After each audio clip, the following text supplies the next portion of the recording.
Belum di play tuh. Udah. Oh, udah. Sip. Jadi Mas, ini Mas kan tadi kan Mas sudah lihat ya ini penelitian kualitatif kita itu tentang sudut pandang nih gimana investor dan pengusaha. Mas Mova sebagai pengusaha berinvestasi gitu Mas. Oke. Mungkin saya jelasin start awal investasi kali ya. Dari Iya. awal saya tuh pelajarin investasi sebenarnya dari sebelum saya bisnis. Saya mulai bisnis tuh dari umur 17 tahun, 2018, tapi saya udah sempat pelajarin investasi walaupun sedikit-sedikit. Udah pernah saya pelajari. Terutama investasi di saham, investasi di reksadana, bahkan saya hampir beli bukunya, buku reksadana gitu. Tapi setelah saya pelajari ternyata reksadana itu dana yang saya punya saya titipkan ke orang lain untuk dikelola oleh manajer investasi. Saya sebenarnya nggak pengen kayak gitu karena saya mikir saya punya kapabilitasnya, saya punya pemahaman finansialnya, untuk apa saya serahkan dana saya kepada orang lain yang tidak saya kenal. Tadinya seperti itu. Terus akhirnya ya udah saya fokus bisnis sampai pada nih karena by data ya. Saya awal masuk investasi reksadana itu sebentar saya cek datanya. Lewat Bibit sih, aplikasi Bibit. Saya masuk reksadana pasar saham, pasar uang sama pasar obligasi semenjak 2021 sepertinya. Bentar.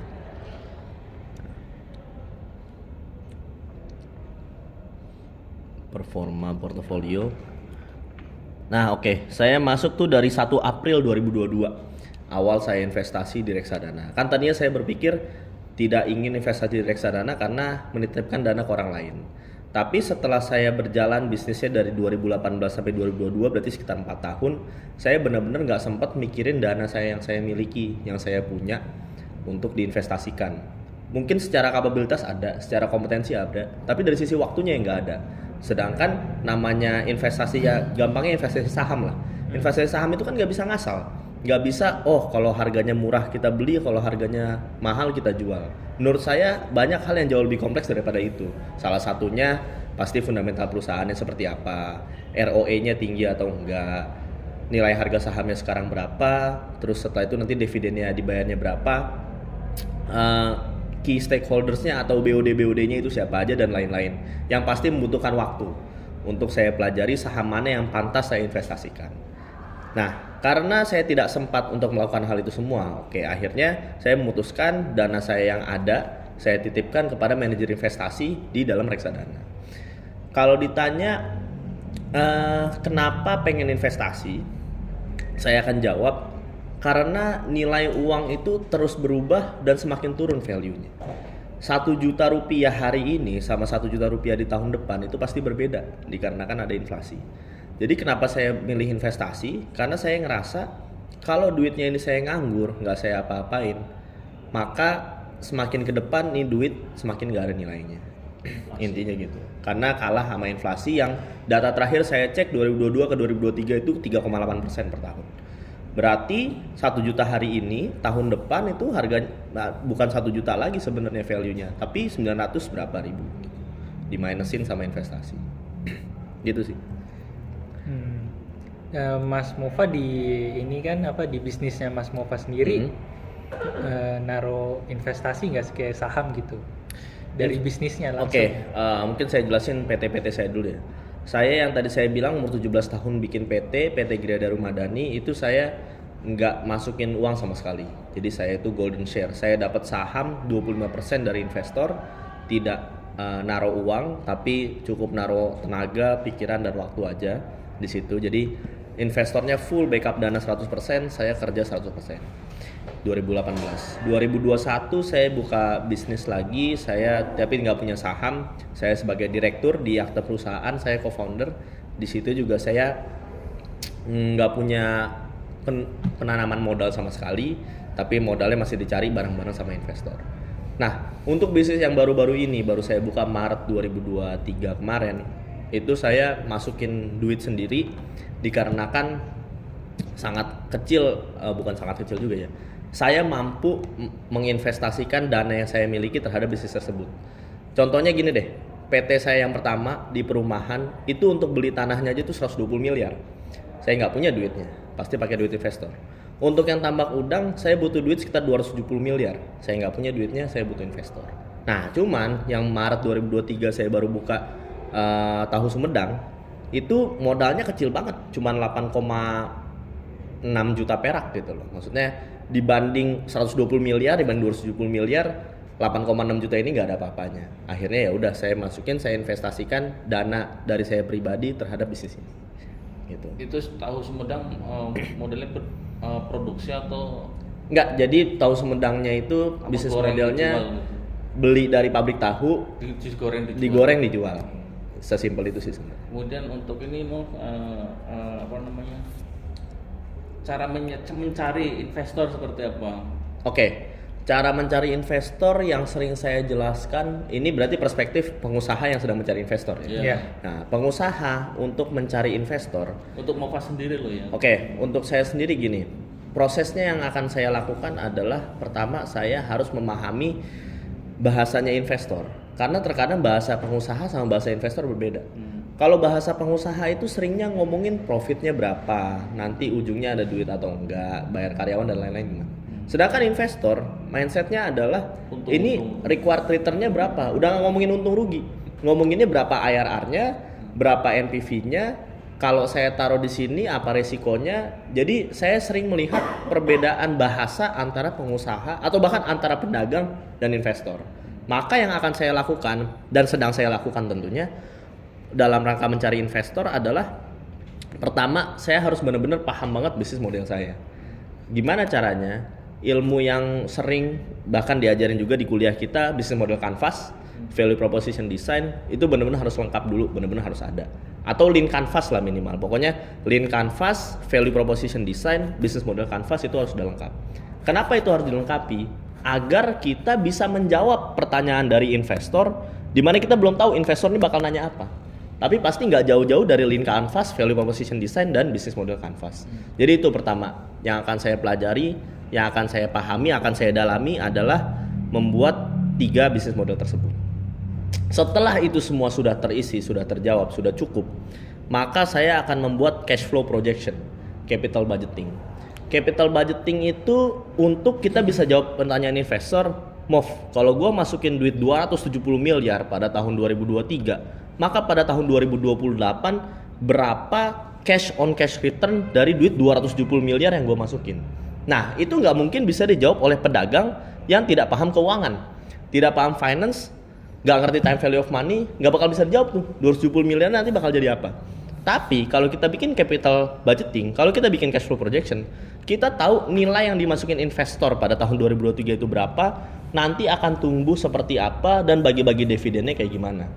Yang sudah diajarkan seperti itu. Jadi pahami bisnisnya benar-benar, baik dari sisi potensinya, resikonya, semua seluruh proses bisnis dari awal sampai akhir. Lihat cash flow projectionnya, buat cash flow projectionnya, bikin se-feasible mungkin. Ketika sudah feasible, berarti kita udah punya bahan untuk ngomong ke investor. Seringkali pengusaha bilang, pengen cari investor nih, butuh duit 1 miliar misalnya gitu. Terus investor nanya, oke lu butuh duit 1 miliar. Terus baliknya kapan, baliknya berapa, value perusahaan lu berapa. Nah itu kadang nggak bisa jawab, kadang bingung bahkan. Ini 1 miliar ini value-nya nanti 10 tahun lagi apakah jadi 10 miliar atau jangan-jangan jadi minus cuma 900 juta. Itu perlu dihitung di cash flow projection dan capital budgeting. Untuk mengetahui sebenarnya nanti bagi-bagiannya itu berapa sih gitu. Ujung-ujungnya sebenarnya capital budgeting, capital structure, cash flow projection itu. Karena gini, yang bikin perusahaan itu bangkrut, alasan kedua adalah kalah cash flow, run out of cash. Gak punya cash, bangkrut lah itu perusahaan. Jadi cash flow projection itu penting. Kenapa? Biar kita tahu nanti pada tahun depan ada minus misalnya 50 miliar karena pengeluaran banyak. Nah, minus 50 miliar ini harus di backup oleh apa? Apakah reinvestment dari investor? Apakah dari penjualan aset perusahaan? Apakah pendanaan dari bank? Atau jangan-jangan net profitnya yang besar nanti jadi retainable earningnya menutupi 50 miliar yang minus tersebut. Intinya sih gitu. Kemudian itu sistem pembagian hasilnya untuk customer itu model seperti apa? Sorry, ke customer apa ke investor? Investor. Oke, ke investor. Ke investor ini balik lagi negosiasi. Kayak tadi saya udah ngomong di PT Gria Darumadani yang saya jalani pertama. Itu bagi-bagiannya 75-25. Karena investor ini full resikonya dia nitipin duit, nitipin dana, saya resikonya cuman mungkin nih anggap risk management default risk ketika bisnisnya default atau bangkrut. Investor habis duitnya bener-bener 100% nggak balik. Saya yang habis mungkin cuma waktu saya doang, tenaga saya doang, pikiran saya. Tapi investor bener-bener habis duitnya 100%. Kalau misalnya bisnisnya bangkrut. Gimana untuk menutupi kemungkinan kebangkrutan tersebut? Akhirnya investor nego ke saya agar saham beliau jadi 75%. Saya 25%. Jadi bagi-bagiannya 75-25, seperempat sama 3/4. Jadi misalnya ketika bisnisnya rugi, maka investor dikasih saham gitu ya. Investor sekarang posisinya sudah saham, sudah ada sahamnya. Jadi jadi ikut ke dalam apa namanya? Dalam akte perusahaan. Akte perusahaan. Iya, dalam akte perusahaan jelas tertulis Muhammad Faidur Rahman punya saham 25%, komisaris utamanya punya saham 75% si investor ini. Jadi dalam satu PT. Itu sebelum membuat suatu PT atau sudah berjalan atau Pas. Jadi gini, saya sama investor dari nol. Jadi begitu PT-nya jadi, baru langsung mulai kerja. Jadi artinya PT tersebut atau usaha tersebut belum ada. Belum ada. Kita nyari investor, kita ada ide kayak gitu. Iya betul, iya betul. Saya ada ide bikin perumahan yang terjangkau bagi penumpang komuter lain yang lokasinya hanya 55 menit dari stasiun Kebayoran. Intinya begitu. Terus dari nol, investor masukin full duitnya 100% bikin PT bareng 75-25. Jadi bukan saya udah ada bisnis baru investor masuk, tapi barang dari nol. Pernah nggak yang nyari investor setelah bisnisnya sudah ada? Mungkin akan saya jalankan yang ayam goreng sama tahu Sumedang ini. Belum pernah ya? Belum pernah. Tapi akan saya jalankan paling kecil contohnya yang tahu Sumedang deh. Tahu Sumedang itu kan saya buka di Lumajang. Saya ada rencana buka juga di Malang nanti. Nah, di Malang ini saya butuh dana mungkin sekitar 25 juta lah. Nanti saya akan bagi ke investor mungkin sekitar 35% bagi-bagiannya gitu. Jadi bisnisnya sudah jalan di Lumajang, saya butuh investor untuk membuka cabang baru. Jadi bukan yang di Lumajang karena itu udah full cukup pakai duit saya, tapi untuk ekspansi penambahan bisnis, saya butuh investor. Jadi full dana 100% dari investor, bagi-bagiannya mungkin ya antara 35% lah, mungkin sekitar nggak beda jauh dari. Kemudian untuk karena tapi sekarang itu yang usaha yang tadi dirintis itu sudah jalan. Yang mana? Tahu Sumedang. Yang tahu Sumedang sudah jalan, bukan dari Maret. Yang ada investor 70%. Oh iya udah lagi jalan sebenarnya karena saya perumahan sekarang prosesnya sedang dalam tahap pembebasan lahan dan juga pengurusan perizinan. Artinya belum ada margin lah ya? Sama sekali belum ada. Masih minus ya 16 miliar lah. 16 miliar. Masih minus 16 miliar. Kenapa minusnya di mana? Ya karena itu semua biaya. Ya? Iya, biaya operasional per bulan sekitar 50 juta. Buat beli tanahnya aja mungkin 14 miliar. Untuk ngurus perizinan ya 2 miliar. Jadi sekitar 16 miliar. Tembus yang nggak Gitu. bisa ini ya, nggak bisa proses ya. Karena memang gini, Perizinan. namanya bisnis nggak mungkin nggak ada masalah. Pasti kendalanya kan banyak. Salah satu kendalanya adalah kita lambat dalam melakukan akuisisi lahan. Akuisisi lahan yang kita lakukan itu prosesnya sangat hati-hati, sangat prudent, sangat proper. Jadi pengurusan pembebasan lahan hanya 400 meter yang kemarin baru saya bayar, mungkin cuma hanya 70-an juta. Dengan proses saya bayar tanah 1,1 miliar, 1,1 hektar, itu prosesnya memakan waktu berbulan-bulan yang lama gitu. Jadi kalau bidang-bidang lahan yang semakin banyak dengan lahan yang kecil-kecil, otomatis prosesnya panjang, intinya gitu. Kita udah ada 71 bidang seingat saya yang udah dibebasin. Tapi secara hitungan investasi itu ya, kalau di properti itu dari sekian tahun tentunya ada kenaikan harga itu pastinya kan dihitungnya ke margin juga gitu. Benar.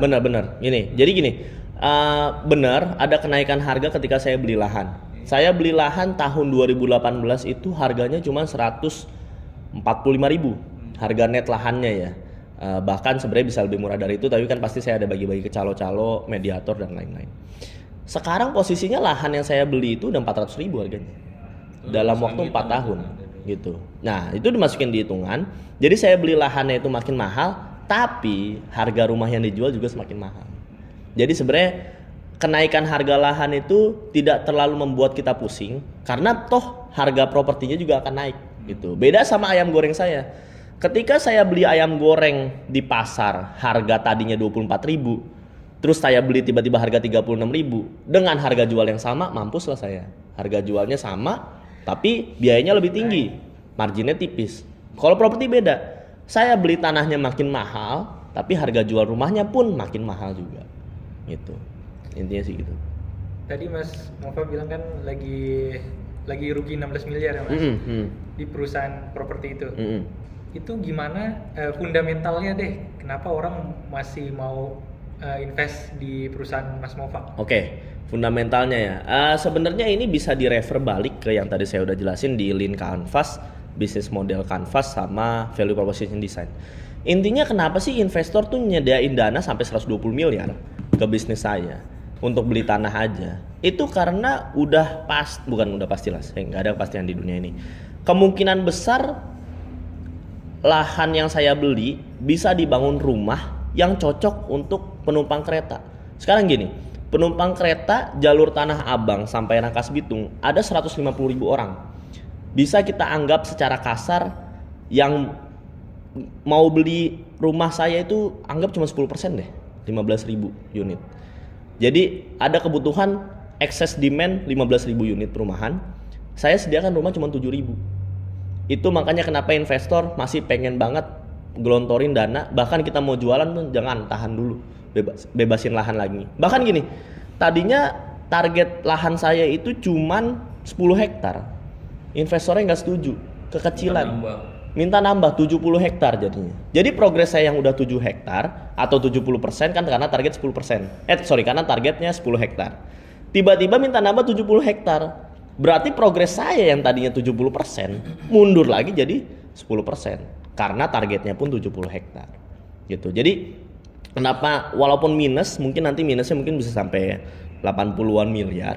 Itu masih nggak apa-apa dikarenakan ada potensi pembeli rumah yang sudah dilakukan studi kelayakan feasibility study. Di cash flow projection masuk, Lean Canvas, business model Canvas, value proposition design, semua terjawab. Gitu. Iya, memang kalau di properti itu kita memandangnya jangka panjang investasi. Puluhan tahun. Iya. Karena ini gambaran dari saya pun, misalnya saya punya duit pun berani aja investasi di properti. Iya, karena itu kan kalau tanah itu nggak ada pabriknya, rumah nggak ada pabriknya gitu. Dan secara fundamental kuat. Anggap aja misalnya tiba-tiba ya, nauzubillah worst case scenario, kita nggak mampu jadi bangun perumahan gitu, akhirnya nggak jadilah proyeknya dengan satu sama lain hal. Dijual tanahnya udah untung. Tadi saya ngomong, saya beli tanahnya 145.000, saya jual 400.000, saya nggak ngapa-ngapain, udah untung. Secara matematis sebenarnya nggak rugi miliar yang tadi bilang. Kan nggak, secara laba rugi kan sebenarnya masih minus. Iya, pembukuannya seperti itu. Tapi di neraca sebenarnya bukan minus karena itu ada biaya akuisisi lahan. Gitu. Intinya sih gitu. Karena itu aset bukan biaya. Kalau yang sekarang udah running berarti apa? Udah ada profitnya atau? Oh, kalau yang udah running ya itu tahu Sumedang sama ayam goreng itu lagi running. Udah running. Itu murni modal sendiri atau? Iya, yang tahu Sumedang murni modal sendiri. Kalau yang ayam goreng saya ngutang ke investor dari Belanda. Saya ngutang. Dapat dari Belanda 100 juta. Emang besar itu? Karena kita ayam goreng itu jauh lebih kompleks daripada tahu karena equipmentnya mahal. Enggak, restonya besar. Dibilang besar mungkin untuk ukuran kota kecil itu besar. Tapi dibanding Jakarta mungkin kecil karena kan ini di Lumajang, di daerah yang masih 3 jam dari kota Surabaya gitu loh. Bahkan 3 jam dari Malang juga, intinya masih jauh. Itu sebenarnya 100 juta ini untuk mengamankan working capital. Kan fluktuasi harga yang tadi saya bilang ayam dari 24.000 tiba-tiba 36.000. Berarti kan pas 24.000 harus diamankan stoknya. Gaji karyawan, terus juga gaji founder, gaji co-founder itu semua masuk di biaya pinjaman 100 juta itu. Dan tambahan marketing cost juga lumayan di situ. Jadi 100 juta ini sebenarnya untuk setahun sih, bukan di awal langsung habis tuh enggak. Jadi untuk pengamanan kita jangan sampai cashnya habis. Artinya masih ada lah ya 100 juta itu di rekening masih ada, masih di neraca masih ada. Nggak dipakai semua, betul, masih ada. Secukupnya, seperlunya, betul. Dan saya udah set pengembaliannya.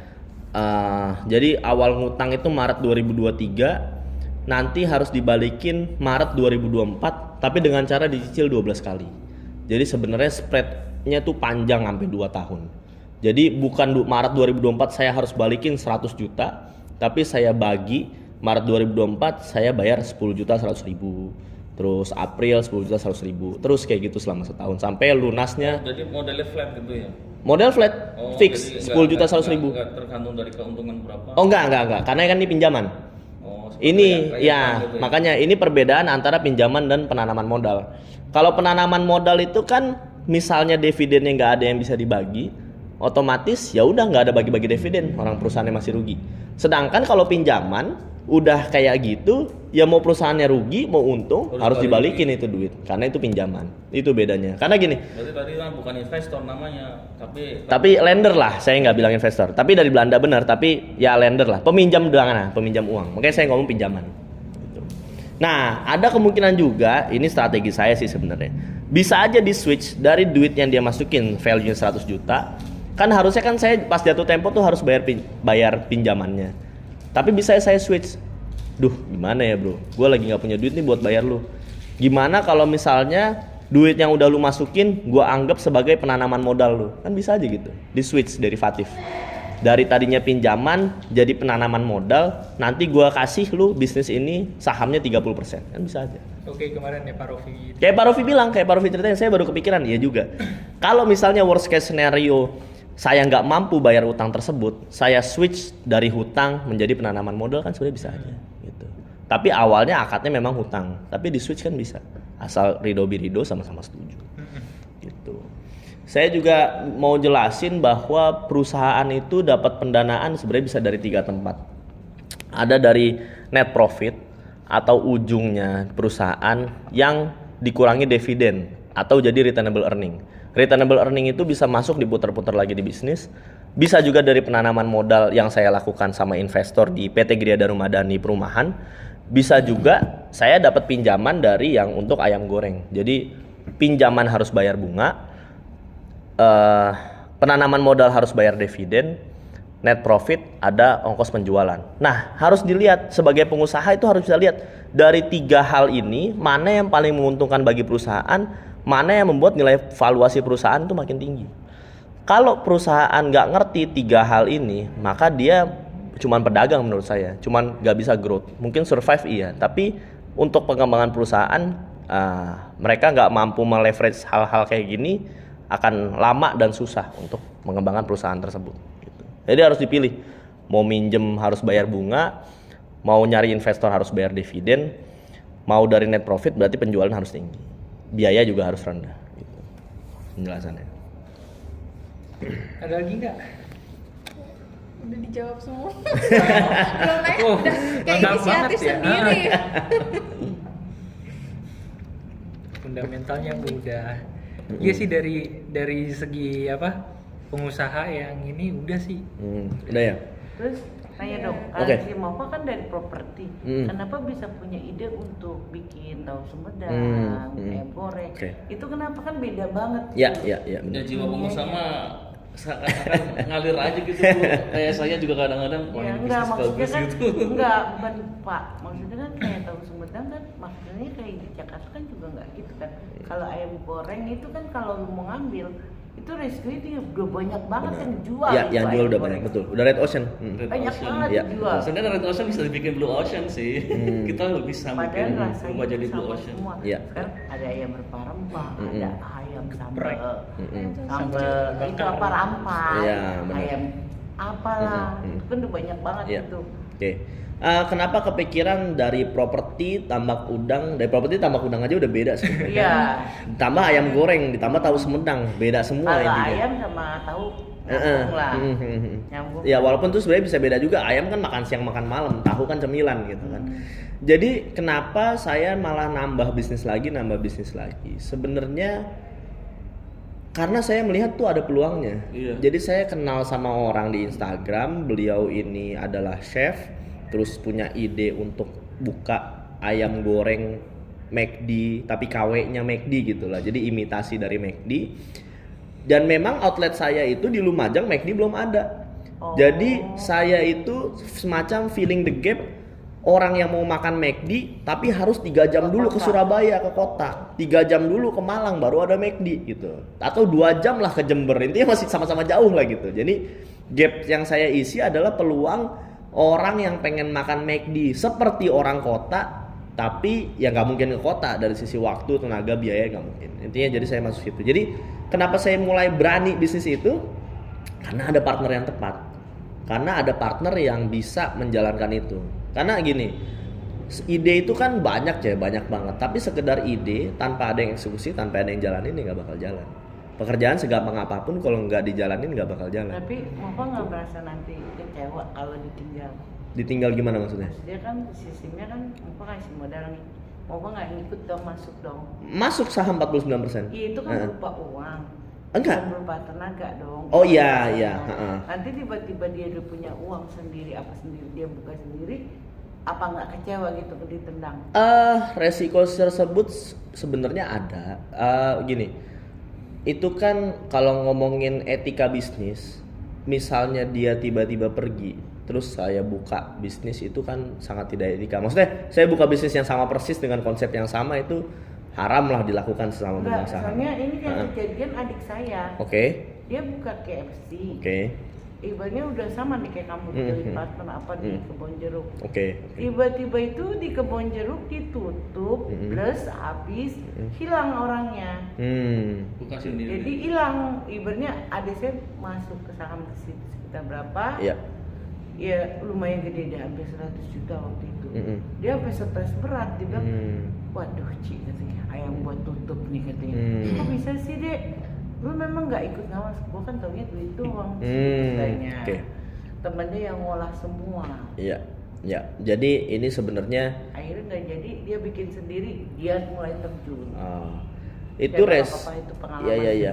itu sebenarnya resiko bisnis yang pasti selalu ada ya, kayak karena kan ya resepnya saya nggak punya gitu loh.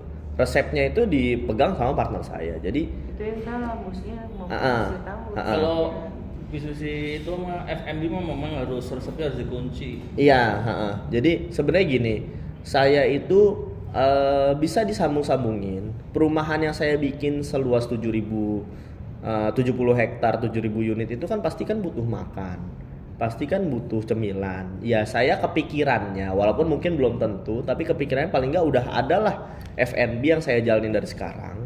Jadi ketika nanti perumahannya sudah terdevelop, orangnya sudah tinggal, F&B-nya pun sudah siap gitu. Jadi dalam rangka menyiapkan perumahan nanti yang saya masih belum tahu kapan. Karena mau launching kemarin pandemi, sekarang mau launching tapi tiba-tiba targetnya diperluas lagi. Jadi yang inilah resiko sebagai pengusaha ya, memang seperti itu ya, dihianatin partner lah, ditipu sama pegawai sendiri lah, dan hal-hal lainnya tuh nggak bisa bayar utang lah. Itu resiko yang harus saya jalanin. Makanya Pak Rofi kan juga ajarin antara risk versus return itu kan kita harus hitung bener-bener. Dengan resiko yang ada sepadan nggak sama kemungkinan return yang ada. Nah, gimana kita mau tahu returnnya itu kalau misalnya cash flow projection aja nggak bikin? Kan jadi nggak tahu returnnya berapa. Itu pentingnya di situ. Jadi kalau masalah ditinggal partner, dihianatin partner, ditipu partner, itu hal yang harus saya mitigasi tentunya risikonya. Ya salah satunya bisa saya jalanin apa? Monitoring and controlling, itu udah pasti. Saya lihat pembukuannya, saya cek neracanya, saya tanya SOP-nya. Setelah SOP-nya udah ada, mungkin nanti saya pegang juga. Dan perlu dicek juga Bu sebenarnya. Tadinya kan partnership, terus tiba-tiba berpisah, orangnya kabur. Nah, faktor yang membuat orangnya kabur ini kan perlu dicek. Dia kaburnya ini kenapa? Nggak ada perjanjian. Nah, bisa aja nggak? Iya. Kalau bisnis itu harus ada perjanjian. Cuman saya bilang, lu tahu nggak resep bumbu apa bla bla bla bla. Dinotarisin. Oh dia bilang, ngerti katanya. Oh ya udah deh, anggap aja itu lu beli ilmu, saya bilang. Daripada dia stres kan, iya, benar-benar. Ambil hikmahnya aja. Nggak kecil loh, 100 juta loh. Jadi lu ngerti kan, bikin ayamnya, cara gorengnya, tempat itunya kan, goreng ayam apa kayak di Mac, iya, itu iya, bener-bener kayak di Mac. Jadi sistemnya dia modalin orang yang sudah bisa gitu ya. Iya.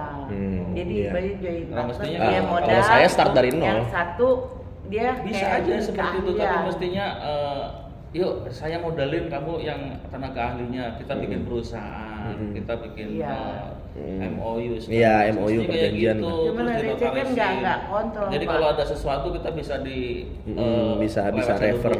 Iya, sistemnya nggak kontrol. Nah, iya. Percaya. Nggak masalah, nggak kontrol nggak masalah, tapi harus secara resmi. Perjanjian tertulisnya. Cuman nggak pakai tulisan apa segala. Sama itu tadi yang saya ngomong, maksudnya perjanjian bisa sekedar perjanjian loh Pak. Kalau orangnya emang brengsek kan bisa aja sebenarnya.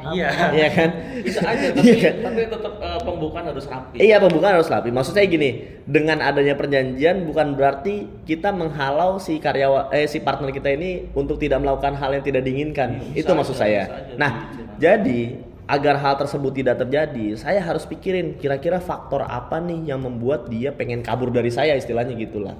Entah mungkin dari sisi gajinya yang mungkin kurang, atau dari sisi saya sebagai partner yang kurang monitoring and control, kurang membantu, kan bisa aja. Faktornya banyak gitu.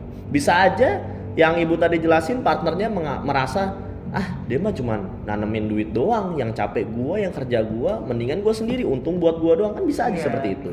Bisa aja seperti itu. Makanya intinya faktornya banyak. Setelah itu datang ke outletnya, tanya sama kasirnya, uang udah dibawa si bapak ini katanya. Pas lahir cek semua nol. Nah, kan sampai untuk bayar kontrakannya pun nggak bisa, nggak ada duitnya. Udah habis. Nah, makanya itu faktor-faktor yang paling nggak bisa dikecilin lah kemungkinan terjadinya dengan cara ya monitoring and control, pastiin ini orang nggak kabur, atau mungkin bisa tanya hati ke hati, lu sebenarnya seneng nggak sih jalanin ini, lu seneng nggak sih sama partneran sama gua, lu seneng apa nggak sih dengan adanya gua di bisnis ini. Kalau lu nggak seneng, apa yang lu nggak seneng, yuk kita bahas bareng-bareng, kan gitu. Karena orang kabur, orang mengkhianati kan pasti ada faktor. Kalau investor saya sering jelasin gini, lu sama partner atau sama karyawan atau sama siapapun jangan pernah bikin orang lain itu rugi. Kenapa? Karena kalau orangnya itu rugi, kalau nggak dia jadi maling, ya dia lari. Bukan rugi, kali kecewa. Iya, bisa jadi gara-gara kecewa juga, kan gitu. Intinya jangan dibikin rugi, jangan dibikin kecewa, karena pasti dia bakal melakukan hal-hal yang nggak kita inginkan. Intinya sih gitu. Jadi saya teringat pengusaha yang sekarang bersukses itu secara dari awal itu kayak gitu juga. Dia ada partneran 3 orang dengan modal sekian, patungan itu kan udah berbentuk PT. Ketika ada dana masuk, si itu yang megang duit itu bawa kabur duit. Nah, kan hilang Pak. Iya. Akhirnya yang ditinggal kabur itu menanggung hutang-hutang dari supplier. Padahal bukan salah dia kan sebenarnya. Iya. Ya makanya itu resiko yang harus dimitigasi sih tentunya. Gitu. Nah, karena kan risk management itu kan kemungkinan terjadinya itu seberapa banyak, dan ketika terjadi impactnya seberapa besar. Yang harus pengusaha pikirin ya cuma 2 itu sebenarnya. Apa resiko yang ketika terjadi impactnya nih gede banget, bisa sampai bikin bangkrut. Terus kemungkinan besarnya terjadi apa nih? Ya itulah risk management yang harus dipikirin. Makanya saya itu punya income dari bisnis mungkin masih nggak seberapa lah. Nah ini saya mau jelasin juga terkait investasi nih. Saya mengatakan sebagai pengusaha harus membuat perencanaan yang matang, baik dari sisi keuangan maupun pemasaran dan bisnis model juga tentunya. Nah, gimana cara bikin keuangan yang matang? Tentunya harus punya ilmu capital budgeting dan cash flow projection. Gimana cara bikin bisnis model yang matang? Berarti harus punya ilmu lean canvas, bisnis model canvas, dan value proposition design. Nah, dalam membuat capital budgeting itu makan waktunya nggak cepet, itu lama. Bahkan konsultan aja bikinnya bisa sampai 7 minggu gitu loh. Terus itu untuk yang keuangannya aja. Itu 7 minggu kalau ketika datanya sudah lengkap. Ketika datanya belum lengkap, kayak contohnya misalnya biayanya berapa, nanti penjualannya berapa, dan lain-lain, pasti lebih dari 7 minggu itu. Terus duit yang kita punya dan nganggur ini diapain? Saya masukin ke reksadana gitu. Jadi ketika planningnya itu sedang dibuat, kita belum punya duit, maksudnya gini, kita belum dapat uang karena bisnisnya pun belum buka, masih tahap planning. Duit kita yang nganggur kita apain? Masukin aja ke reksadana. Kita masukin ke reksadana, kita tungguin sampai ketika bisnisnya ini mulai, duit itu kita tarik lagi, kita masukin ke bisnis. Contohnya gitu, saya sekarang masukin duit ke reksadana, ada namanya dana nganggur, ada namanya dana darurat. Nih kalau ngomong investasi ya. Dana darurat saya itu saya masukin full 100% di reksadana obligasi biar value-nya nggak turun.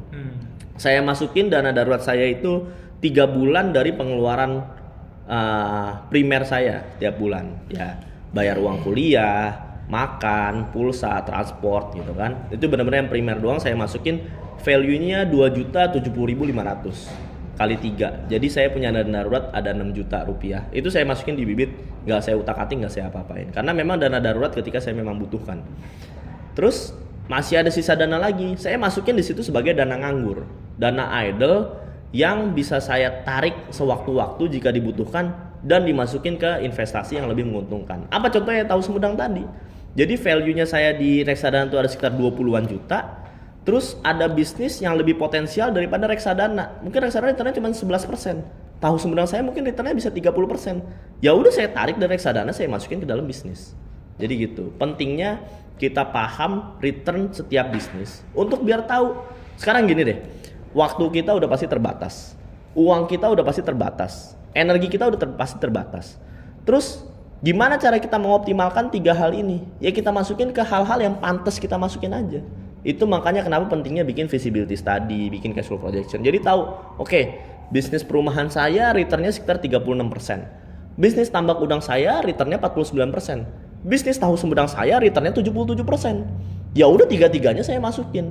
3 bisnis ini returnnya jauh lebih besar daripada inflasi Indonesia yang lagi jalan atau risk free rate Indonesia yang mungkin sekarang sekitar 6,5%. Jadi karena returnnya ini lebih tinggi daripada investasi, pantas saya masukin. Gitu. Itu penjelasannya.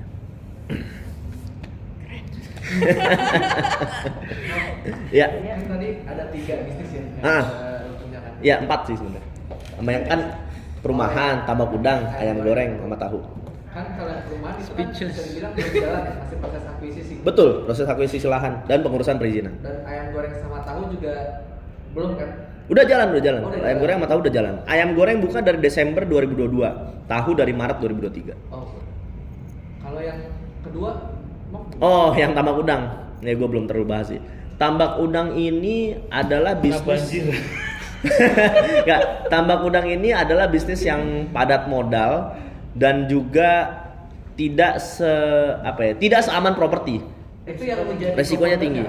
Itu yang gue jadi co-founder. Jadi gini, yang tadi udah dijelasin, kalau gue beli tanah untuk perumahan, value-nya tadi gue cuma beli 145.000, bisa naik sampai 400.000. Sedangkan tambak udang nggak bisa gitu. Value tanahnya aja cuma 40.000 perak atau mungkin 20.000 perak karena di pesisir, nggak ada aksesnya dan lain-lain. Intinya nggak ada value-nya lah. Intinya nggak ada value-nya. Terus tambak udang itu yang bikin mahal apa? Pakannya, perawatannya sampai 65%. Itu mahalnya mahal banget.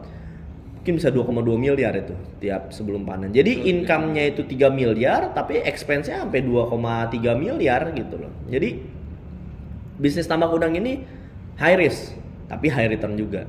Jadi sekarang masih dalam tahap pencarian investor karena kebutuhan dananya juga yang tidak sedikit, sekitar 270 miliar tadi. Berarti belum jalan. Jadi gini, sebenarnya bukan belum jalan.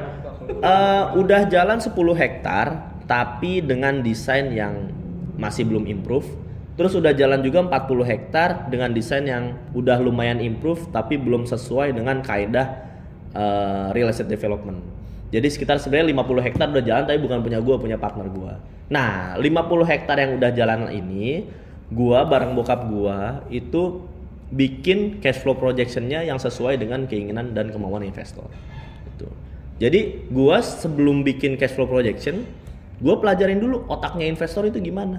Makanya gua ngambil kuliah private equity and venture capital di Universitas Bocconi untuk memahami mindsetnya investor itu maunya apa sih. Ketika gue sudah paham kemauan investor, keinginan investor, kebutuhan investor, gue membuat cash flow projectionnya itu dengan perspektif investor, bukan dengan perspektif pengusaha. Makanya yang tadi gue bilang di awal, bahasa pengusaha sama bahasa investor itu nggak sama. Jadi pengusaha harus memahami, karena pengusaha yang butuh tentunya ya. Pengusaha harus memahami bahasanya investor itu seperti apa. Gitu. Itu sih penjelasannya. Jadi itu masih nyari investor? Masih nyari investor, betul. Sebelum masih nyari investor lain atau emang belum ada investor? Masih nyari investor untuk yang fase 250 hektar. Itu karena yang 10 hektar udah ada investornya, dia yang punya partner saya itu juga bukan duit dari dia sendiri tapi duit dari orang-orang lain juga. 50 hektar juga bukan duit partner saya sendiri tapi duit dari orang lain juga, tapi saya nggak masuk di dalam 50 hektar tersebut. Saya masuknya untuk next developmentnya 250 hektar gitu. Yang sekarang masih tahap feasibility study lagi tentunya. Sekitar 2 tahun lah emang butuh waktunya, karena itu memang industri baru-baru yang perlu dipelajari. Gini loh, saya juga sering ngomong gini, lebih baik kita studi 8 minggu, 7 minggu, tapi bisnisnya buka sampai 8 tahun. Daripada kita studi mungkin cuma 8 hari, tapi 8 bulan tutup. Makanya kenapa saya yang tambak udang ini studinya tuh mungkin 2 tahun, mungkin 3 tahun. Untuk bisa buka 30 tahun ke depan. Kalau saya studinya cuma 2 bulan, mungkin 2 tahun kemudian udah tutup. Itu. Jadi benar-benar biar semua yang dilakukan efektif dan efisien. Karena ini bukan duit kita. Persiapannya harus matang, sangat matang. Gitu. Karena ini tanggung jawab, bisnis ini tanggung jawab, bisnis ini nama baik, bisnis ini reputasi. Kita nggak boleh ngasal. Tentunya apalagi kalau pakai duit investor. Mungkin kalau duit kita sendiri kita masih mikir, ya udahlah duit gua ini ongkos belajar. Tapi ketika udah duitnya investor, Pak, saya kemarin kan masih belajar. Ya nggak bisa gitu. Harus dibalikin. Gitu. Karena tanggung jawab. Iya. Itu sih jadi. Dapat semuanya ya. Dari bisnisnya dapat, dari investasinya dapat. Iya. Nyebrangnya pun dapat. Iya, bridgingnya pun ada ya. Berarti kalau yang properti kapan launchingnya? Iya. Iya. Kira-kira. Gua sih pengennya idealnya awal 2025 setelah pemilu. Karena banyak bisnis yang slow down ketika pemilu lagi ramai. Tahan dulu duitnya. Nanti launchingnya nunggu awal 2025 lah insya Allah. Gitu. Itu masih di daerah Tenjo. Daru sebelum Tenjo. Daru. Iya. Masih Masih di situ. 50 unit rumah belum dibayar udah 4 tahun. Akhirnya saya gugat aja ke pengadilan. Nah, Daru kan udah mahal tanahnya sekarang. ya itu tadi saya bilang 400.000. Tadi saya 1 juta loh. Kalau yang nempel stasiun iya, tapi kalau yang ya sekitar 1 kilo dari stasiun tuh masih dapat Bu, yang 450.000, 500.000 masih dapat. Daerah sana masih dapat sih. Masih dapat. Asal jago negonya sih ke pemilik lahan sama mediator tentu. Kemarin saya baru bayar lahan tuh cuman harga netnya ke pemilik lahan tuh cuman 140. Daerah Maja ya? Sebelum aja. Daru. Jadi saya yang bermasalah tuh bangun di Maja. Di Maja. 50 unit. Iya. Belum dibayar. Kan Udah 4 tahun. Jadi ini ilmu dari ayah saya. Bapak sebagai kontraktor ya berarti ya. Iya. Nah, Bapak sebagai kontraktor harus dilihat sumber dananya itu dari mana. Kontraktor itu sumber dananya kan dari konsumen. Konsumen sumber dananya dari dia kerja. Nah, perlu dicek ada nggak bener yang mau beli dari konsumen ke si developer. Kalau unitnya aja nggak laku, Bapak nggak bakal dibayar. Nah, orang bangunnya dari awal gimana tahu unitnya laku? Nah, makanya itu prosesnya laku apa nggak sebenarnya Pak? Unitnya 50 unit udah laku terjual? Ada sih yang beli sih. Nah, kan ada kan yang beli kan. Tapi kan nggak semua Pak. Iya memang nggak. Kalau perumahan kan memang agak lama. Ya iya kecuali makanya. di tempat-tempat yang aksesnya udah. Iya strategis dan lain-lain. Itu mau sekali buka bisa puluhan. Langsung lenyap habis itu. Betul. Kalau di daerah-daerah sana kan orang juga mikir-mikir sangat panjang itu. Betul, kan. betul. Ya next development lah. Ya insya Allah lah, doain aja dari teman-teman biar saya bisa launching 2025 awal. Amin. Karena startnya udah dari 2018 sebenarnya. Kalau mulai kayak belajar tentang jadi pengusaha itu mulai dari usia berapa? Dari TK. Bapaknya. Dari TK saya udah jualan. Dari TK tuh saya jualan stiker. Terus saya jualan stiker masih sampai kelas 1 SD, kelas 2 SD. Kelas 3 SD saya jualan es lilin.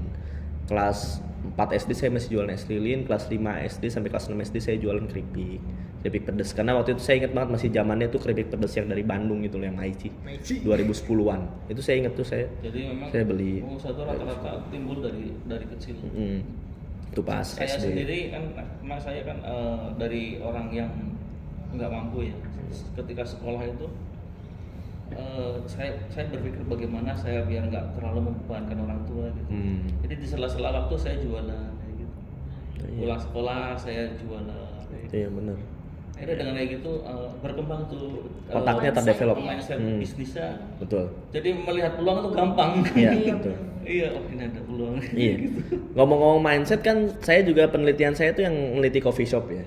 Menurut saya coffee shop yang paling keren itu justru yang terakhir saya teliti yang Uragawa. Kenapa dia bisa paling keren? Karena ternyata dia dari tahun 2009, 2010 zaman-zaman BlackBerry itu udah sempat jualan Garskin.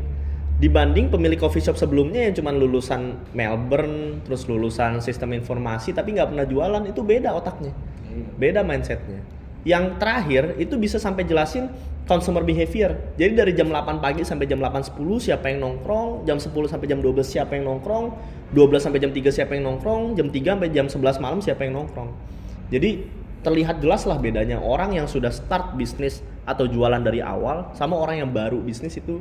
Instingnya beda, mindsetnya beda, pemikirannya beda, tentunya tindakannya berbeda. Hasilnya pun pasti ujungnya beda juga.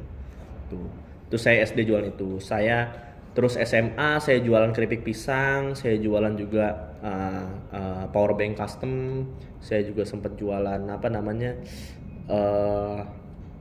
casing bukan HP ya power bank custom tadi. Cuman itu semua saya stop karena udah nggak sempet lagi jualan-jualan kayak gitu dikarenakan kesibukan di PT.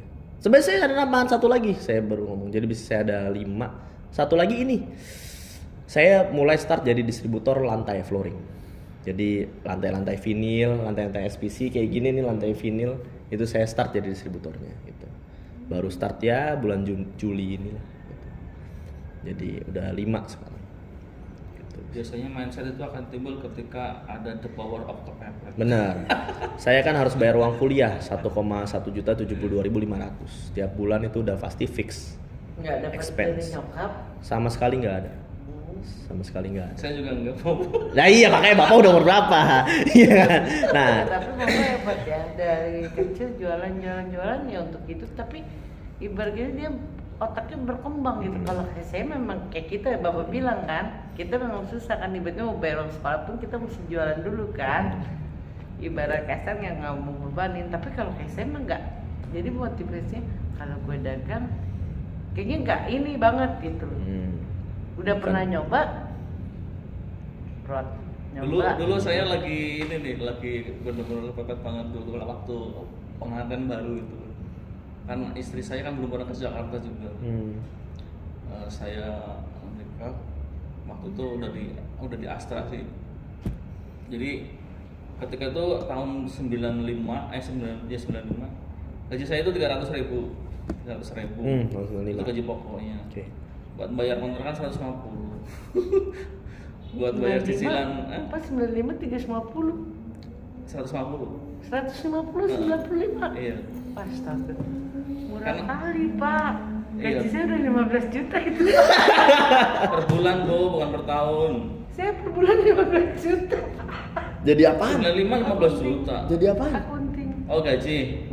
Oh. Saya kerja dari tahun 90. Gaji saya Terus buat 150. cicilan TV 50. Jadi 100 tuh. Iya, sisa. Jadi setiap gajian itu 1 minggu udah habis. Jadi pinjam lagi sama teman. Iya, jadi utang. Setiap bulan pinjam lagi. Terus saya berpikir ini kalau kayak gini mah nggak ada habis-habisnya nih. Gali lubang tutup lubang terus itu kan. Akhirnya ketika gajian saya kasih istri udah ini buat masak 2 hari. Ini sisanya saya mau puterin. Saya belanja ke konveksi langsung ya. Belanja baju-baju yang biasa buat sehari-hari gitu. Bawa ke kerjaan. Jual di kerjaan. Modalnya udah balik, barang masih banyak. Itu hari Minggu saya ke Monas. Jualan. Jam 4 udah berangkat ke Monas. Ya dari situ saya udah lepas dari hutang. Iya. Kayak gitu. Ya, berarti maksudnya Bapak ya punya idenya buat ini juga sih. Kalau saya pernah Pak buka konveksi udah dari mesin 1 sampai mesinnya sampai 30. Udah ujungnya finalnya. Kalau produksi semua orang hampir bisa, Bu. Tapi kalau untuk jualan nggak semua orang bisa. Nggak semua bisa memang. Iya karena Dan kebanyakan UMKM di Indonesia itu masih produser, bukan entrepreneur. Kalau Bukan jualan saya. itu ada rasa malu, Pak. Nah, yang itu. banyak Nah, yang itu nggak kuat. Urat malunya emang udah harus putus, Bu. Nggak kuat. Malu. Serius. Jadi penjual tuh emang urat malunya harus putus. Harus nggak punya Iya, malu. SMA aja kan jualan kapas tuh. Kan paman bikin kapas tuh. Jadi udah dibikinin kapas buat muka. Udah sama lipstick keliling aja. Cici SMA. Gue yang bawa ya, lu yang nawarin ya. Lu bantuin tuh nawarin. Kalau nggak kita nggak perlu sekolah lo 30.000 lu. Udah mau keliling sampai ke Laksa kemana? Ya lumayan, pulang dapat gitu. Dapat 200.000. Memang udah malu banget dah. Besokannya udah ya, gue sejalan dia sih malu.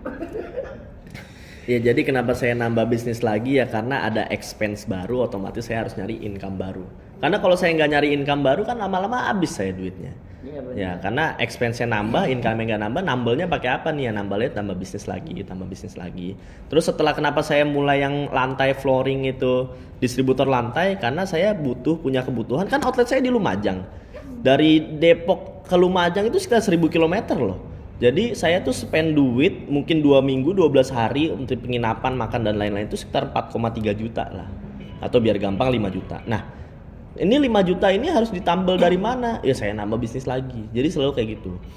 Pengeluaran tetap harus ditambal dengan pendapatan tetap.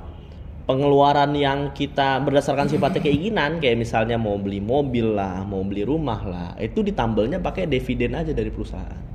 Terus kan dividen kan tahunan. Terus untuk anak cucu kita gimana? Nanti ditambelnya pakai saham. Kan nilai valuasi saham makin lama makin naik.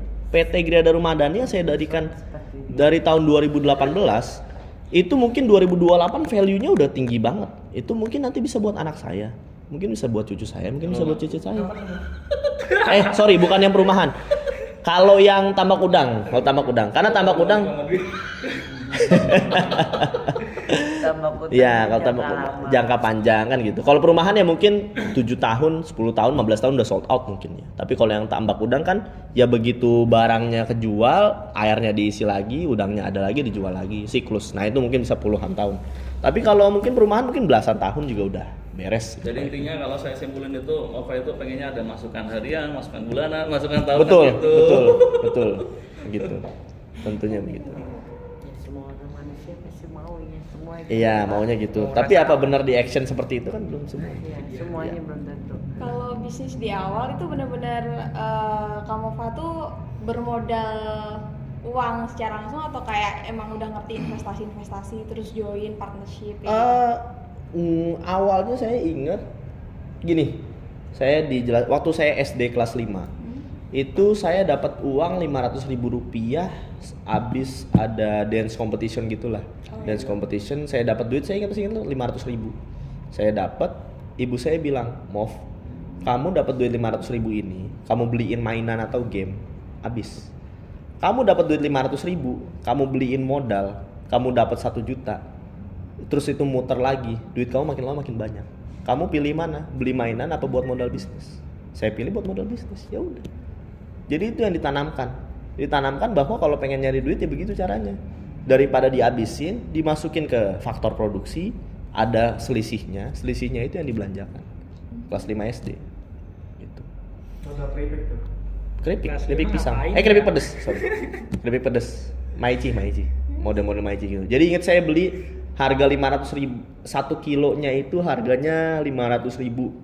Terus bisa jadi 100 piece harganya 1.000. Jadi saya modal 500.000 jual 1 juta. Dikecil-kecilin. Karena Maici kan harganya mahal.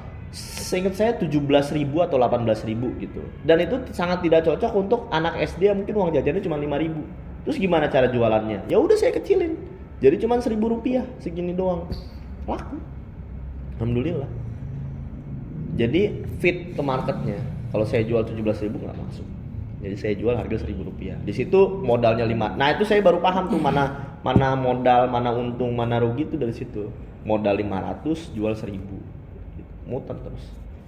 Gitu. Berapa siklus ya saya agak lupa juga.